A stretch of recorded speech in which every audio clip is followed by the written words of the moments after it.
Well, you tykes, this is the world's oldest gamer. Here on Mechatricica. What is that, a Metallica album or something?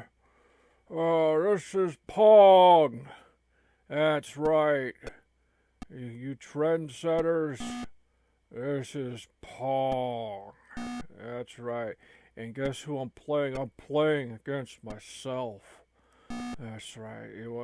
Want to know, like, you know you're in a state when you're playing with your... You know you're in a state when you're playing with yourself. It's it's hard to understand the mental woes of the human being when they have to play against themselves. It's a problem.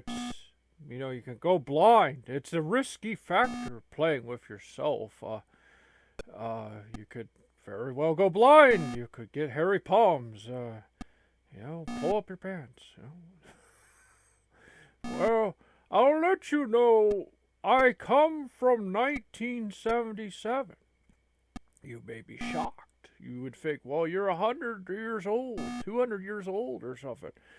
120 or whatever. It's hard to keep track. What happened is I was literally 100 years old in 1977.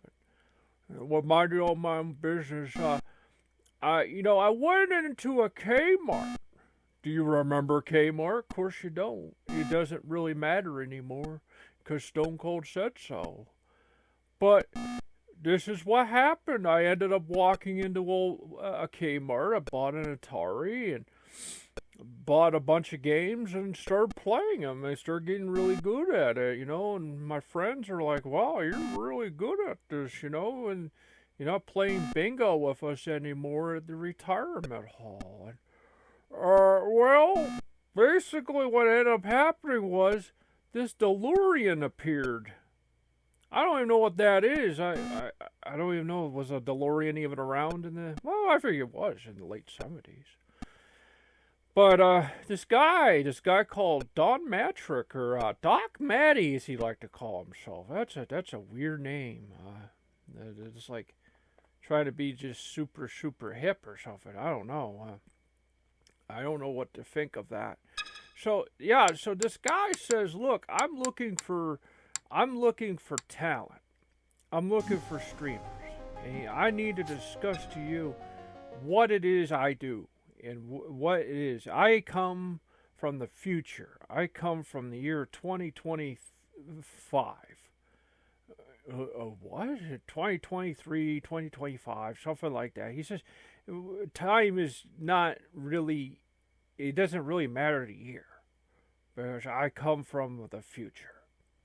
Now, he says, now we're playing a Breakout. I'm sorry. We were playing Pong. Now we're playing the original arcade version of Breakout.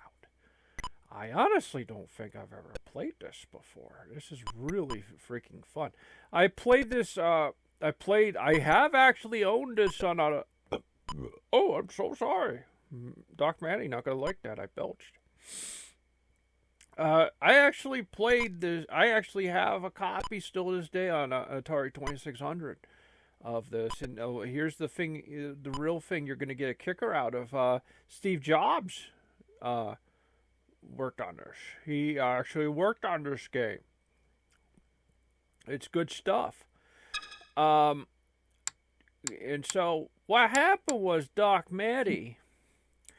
He said, well, look, I come from the future. What it is, you know how cable TV is, you know how radio is. I'm like, of course, I know all that. I watch all that. I watch Walter Cronkite and stuff, And of course, he kind of laughed.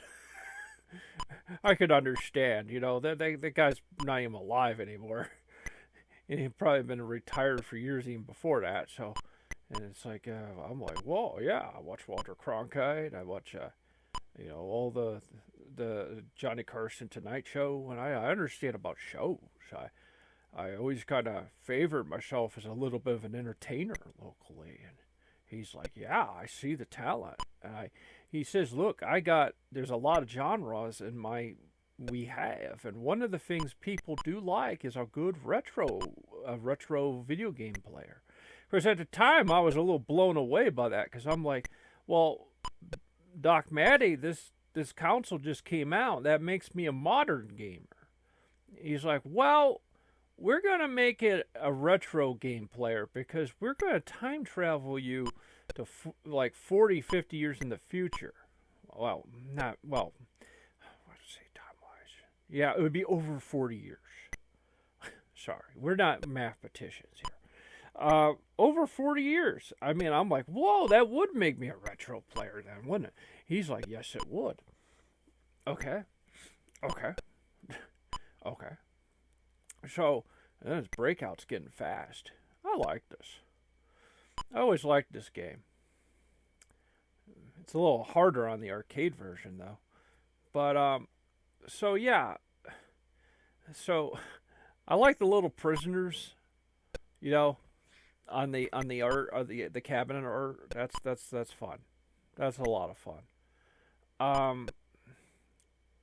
So yeah, so he puts me, he says, step in the DeLorean. He talks about the other ones. He's got a cartoon character girl that talks really weird, but he told me, do fear her. She comes off super cute, super adorable, but she can destroy your YouTube channel within like a millisecond because she's actually like a self-destructive nuclear device. I don't know. I don't understand. I don't get it. So she says that she just plays this Fall Guy game, and she does play Minecraft too, he says. So you people will be able to watch that. It's super cute stuff, kid stuff. She's great for the channel's metrics. But he says we also got a Call of Duty player. I was like, what's that? And he's like, it's like a shooter. It's like a war movie, for video game players. I'm like, wow, I never heard of that. It's like, wow, you're just playing this Atari game. You don't know where it's going to go as far as graphics. I'm like, wow, that's crazy stuff. Oh, yeah, it's crazy. And then we got this... We're signing a guy who's going to go out with a camera, and he's going to actually go out in Los Angeles, and he's going to explore around and get chased by people. I'm like, what? Is that legal? And he's like, apparently yes and no. There may be some trespassing involved.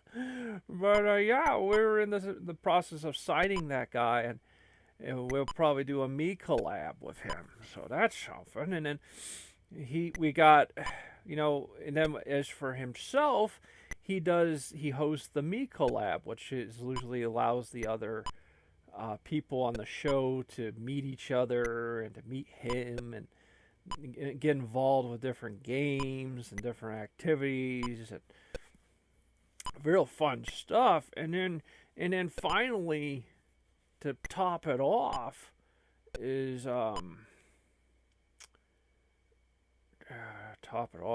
train of thought going, is that he himself plays this game, this futuristic game of aliens and stuff called Halo, and he says it's the definitive, like the Master Chief collection. So he just plays like firefight. He says he likes to talk about stuff while doing that. And he also does a thing called React, a React channel. He says React channels are very big, but he says with you do this.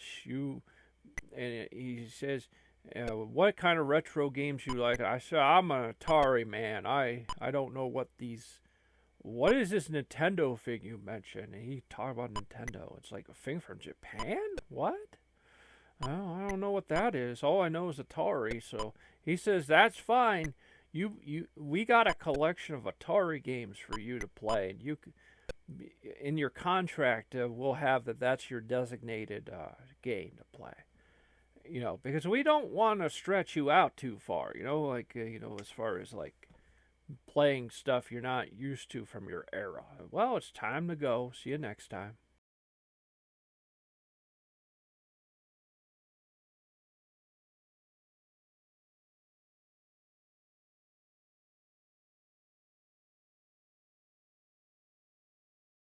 About Stalingrad Production. Welcome to Stalingrad Productions. We specialize in spiritual books, comic books and old public domain books that have long been forgotten. We also have done artwork for war history books and fiction-based works. We recommend our Ethiopic Holy Bible Volume 1 that is quite popular and attempts to bring the Book of Enoch back into the Bible's list of books. The Ethiopic Holy Bible Volume 1 also has a few selections from Josephus, a Jewish historian, and also the book has Jubilee and the Apocrypha, which is also available in Catholic Bibles. Frater S.H. is an esoteric researcher who is out to reveal ancient knowledge, both known and forbidden. Frater S.H. has appeared on Joshua P. Warren's Speaking of Strange, Kevin Smith's show, UFO Show, and Ghost Chronicles International with Ron Clark and Richard Felix, the historian from Most Haunted on the Travel Channel.